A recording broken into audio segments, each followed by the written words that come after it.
G'day and welcome to another video with Better Pics. Hope this finds everyone well. Today we're going to be looking at resizing images, and there's a couple of different methods that we'll be looking at, both just through the image size option as well as a little bit through the crop tool as well. So thank you for joining us. I hope this video is helpful. Resizing images is a really common thing for a number of different scenarios, whether you're popping images onto social media or sending them to a client or having them printed or putting them on a website. There's always a requirement to correctly size your images for whatever output it is that you're going to see them being used for. So we have here an image that I photographed in the Russian Arctic. This was on an island called Herald Island, which was a small side trip that we did as part of a larger trip that saw us visiting an island called Wrangel Island, which to access you have to sail up through the Bering Strait between the US and Russia. It was an incredible trip and one that I will never forget and would highly recommend anybody going on if they have the opportunity. Now, Herald Island would have to be one of the wildest places that I've ever visited. It really was these amazing rock cliffs that literally just came straight out of the ocean and surrounded by ice and the water, and it was just a wild place. It really was incredible. We're very fortunate to land on a very small beach despite the remoteness and nature of the landscape. This image that I shot was a small iceberg in front of the amazingly coloured cliffs that surround Herald Island, and it really was just such an amazing contrast to have this deep blue ice and these colourful rocks showing through. So this image was photographed on, I think it was an approximately 22 megapixel camera. This is the full resolution image. If we just pop up to image and size, we can see that it's 5,760 pixels wide by 3,840 pixels wide and currently sits at 300 pixels per inch. Now, this image is the full resolution image. You can see up there it's 63 meg. And it's the original aspect ratio as well, which is 2:3 for this particular camera. Now, there's a couple of ways that you can adjust your image size. Firstly, we're just literally going to go to image size, and you can see at the moment it's fit to original size. If we just have a look at the drop down, it currently defaults to pixels. However, we can change that to inches so that we can see a definitive length in inches when it's at resolution of 300 pixels per inch. The reason that I have it at 300 is because that's what my printer uses, and I think you'll find that the majority of printers will be printing at 300 pixels per inch, or at least that's the requested resolution. If, say, for example, we wanted to have specifically a 12-inch image on the longest edge, we would simply put in 12 inches, and you can see that would change it to 8:12, which shows that it's a 2:3 aspect ratio. You can see the resolution stays at 300 pixels per inch. Now, you can also see just here I have the resample box checked. Now, if I cancel that and I go back into image size and I uncheck that resample, what it's actually going to do is keep the original pixel dimensions, 5760 by 3840. Now, if I enter 12 again, it's actually going to change the resolution or the pixels per inch in order to maintain that original pixel dimension. And we don't want to do that because we do want to fundamentally change the size of the image. So I'm going to click on resample. I'm going to change that back to 300, and you can see now it has reduced the image size from 63.3 meg down to 24.7 meg. So we have actually changed the dimensions and the pixel size of the image. So that's important to keep in consideration. So if you want to actually reduce the size of your file or increase it, then you need to make sure that you have resample checked. If, say, for example, you want to go the other way, we're back at the original size, 19.2 by 12.8 inches, 300 pixels per inch. You can see the pixel dimension there, and the image size is what it was at first. Let's say, for example, I want to increase the image. Now, if you're increasing the image to print the image bigger than the native resolution, my first recommendation is to speak with your printer, because they may have what's called a RIP, or a software that they use for adjusting the size of images if they are to be printed bigger than their native resolution. In which case, they may advise you to simply leave the image at its original resolution, and they'll take care of the increase in size. Now, if you're printing at home, or if you're simply just increasing the size of the image, for example, if it needs to be printed on a billboard or something, and the printers or the manufacturers of that item suggest that you take care of the increase in resolution, my recommendation is to switch over to percent and increase it by 5% at a time.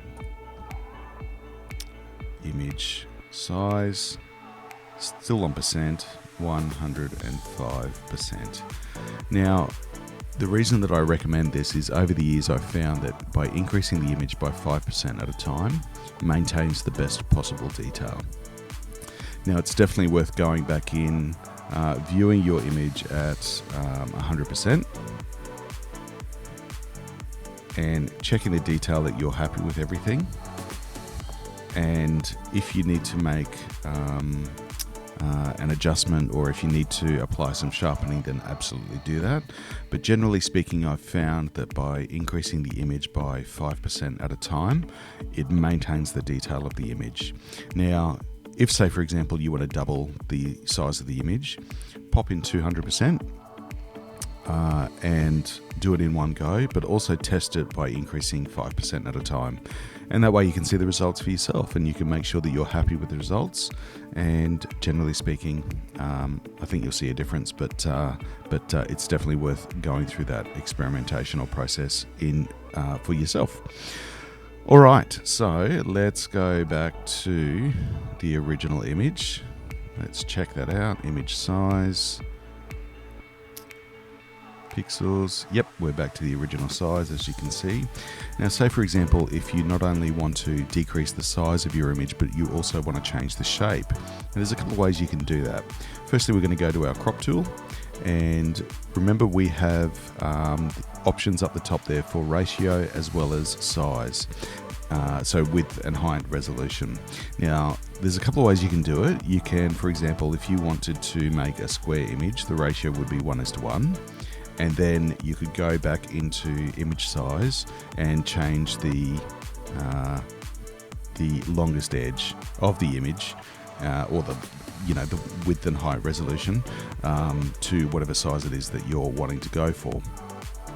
Now, the other option of what you can do is go into width and height resolution, and you can actually enter it in on its own. Now, what I'm going to do first is I'm just going to go back to the original image.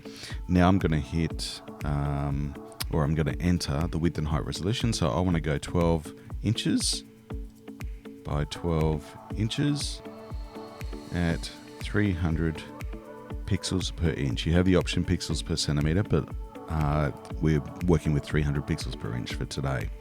And you can see that's given me a square image, 12 inches by 12 inches at 300. Now, if we go into image size now, you can see that that is in fact 12 inches by 12 inches at 300 pixels per inch. So you can use the crop tool.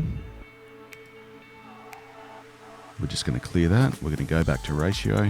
You can use the crop tool to get the ratio that you want, and then use image size to adjust the actual size of the file, or you can do it all in the crop tool on its own. Let's go back to the original size. Oh, we just need to turn it off, and back to the original size. Let's just check that again. Image size. Yes, we're back to the original. Excellent. And we're just going to go back into our crop tool, and we're going to see that we have a bunch of different ratio options there, and some presets there as well. Now, you can also create a new crop preset. And that means that if you're doing a bunch of adjustments to images where they have to be cropped at a specific ratio, as well as resolution or pixel dimension, then you can create that preset, and the process is going to be much quicker. So you can see that either using the crop tool, you can not only change the shape of the image, but also the resolution and size of the image. Now, if the original ratio is all you are needing, then you can also change the image size through the image size option under image. So a couple of different ways that you can change the size and resolution of your images, as well as obviously using the crop tool, you can change the shape of your images. So some options there, and definitely options worth considering. The crop tool is sort of an all-in-one, but if you're keeping the same resolution or the same shape image, then image size is the way to go. A great example of that is if you're creating a thumbnail for YouTube. So the thumbnail aspect ratio is 16:9, so which is the same aspect ratio as video cameras. So 16:9 widescreen, and then the recommended resolution is 1280 on the longest edge. I'm just going to change that over to pixels, and I'm going to manually type in 1280, and that becomes 1280 by 720 at 300 pixels per inch. Now you'll see the image reduce in size. We can just bring that back to the full screen. Now that thumbnail is ready to go for the thumbnail required for YouTube. So 1280 by 720, it's a 16:9 ratio adjustment, which I've used the crop tool for. You can see that still entered up on the top left hand side there. And short of adding text or whatever other information you would like to, this image would be ready to upload as the thumbnail to YouTube straight away. So that's an example of a practical use.